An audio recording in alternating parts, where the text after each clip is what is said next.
So welcome to Robbie's Reading Corner. Follow me.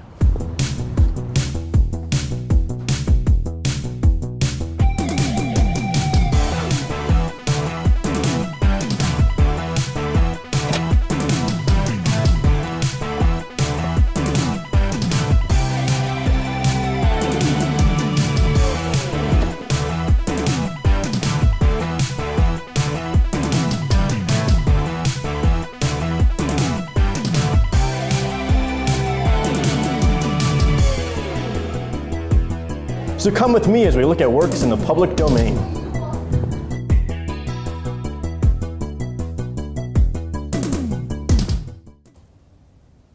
Hello and welcome to Robbie's Reading Corner.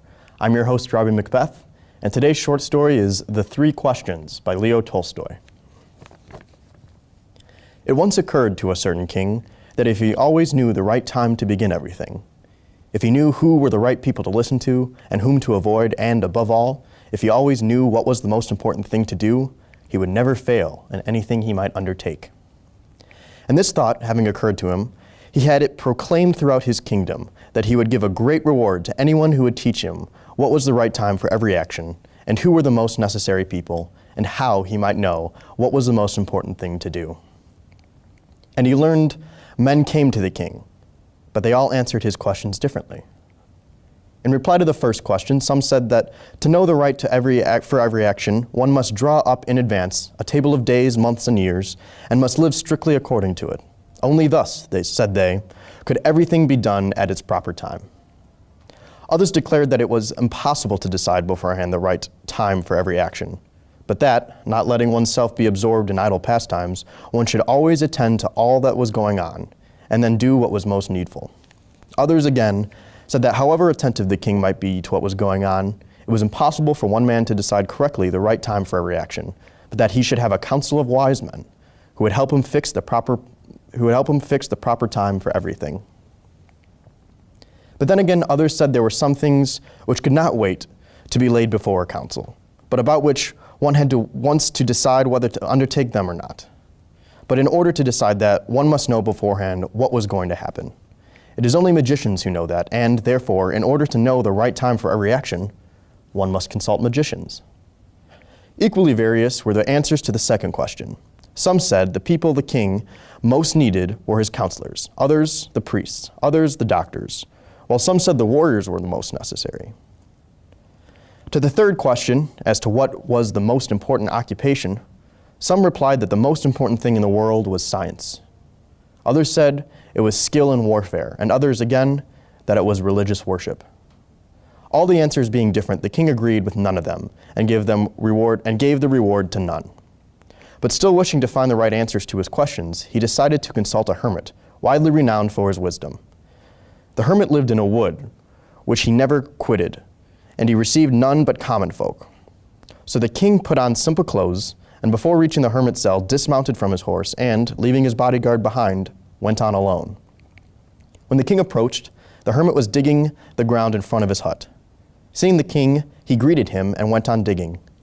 The hermit was frail and weak, and each time he stuck his spade into the ground and turned a little earth, he breathed heavily. The king went up to him and said, "I have come to you, wise hermit, to ask you to answer 3 questions. How can I learn to do the right thing at the right time? Who are the people I most need? And to whom should I, therefore, pay more attention than to the rest? And what affairs are the most important and need my first attention?" The hermit listened to the king, but answered nothing. He just spat on his hand and recommenced digging.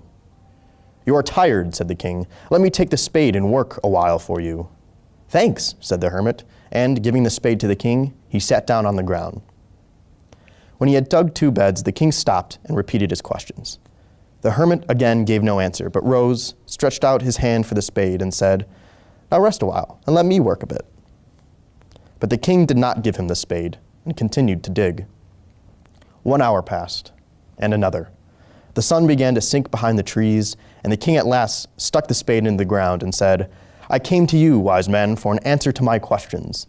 If you can give me none, tell me so, and I will return home." "Here comes someone running," said the hermit. "Let us see who it is." The king turned round, and saw a bearded man running out of the wood. The man held his hands pressed against his stomach, and blood was flowing from under them. When he reached the king, he fell fainting on the ground, moaning feebly. The king and the hermit unfastened the man's clothing.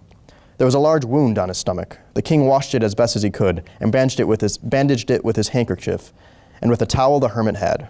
Again and again the king washed and rebandaged the wound. At last the man revived and asked for something to drink. The king brought fresh water and gave it to him.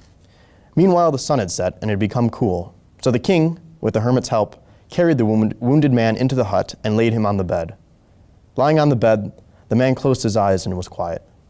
But the king was so tired with his walk and with the work he had done that he crouched down on the threshold and also fell asleep, so soundly that he slept all through the short summer night. When he awoke in the morning, it was long before he could remember where he was, or who was the strange bearded man lying on the bed and gazing intently at him with shining eyes.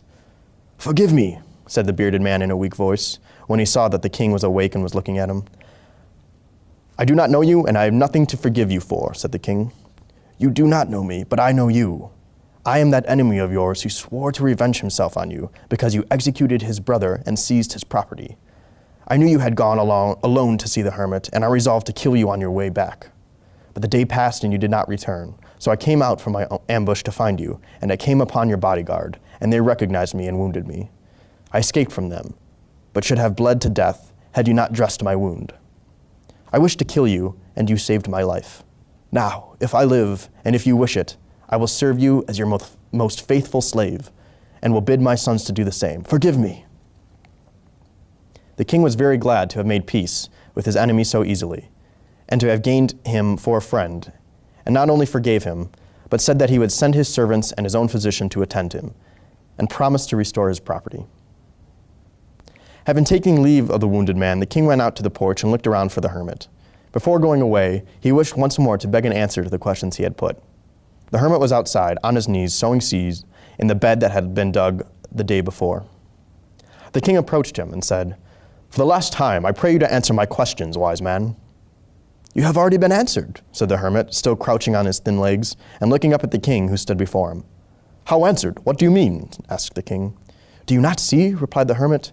"If you had not pitied my weakness yesterday, and had not dug these beds for me, but had gone your way, the man would have attacked you, and you would have been repented of not having stayed with me.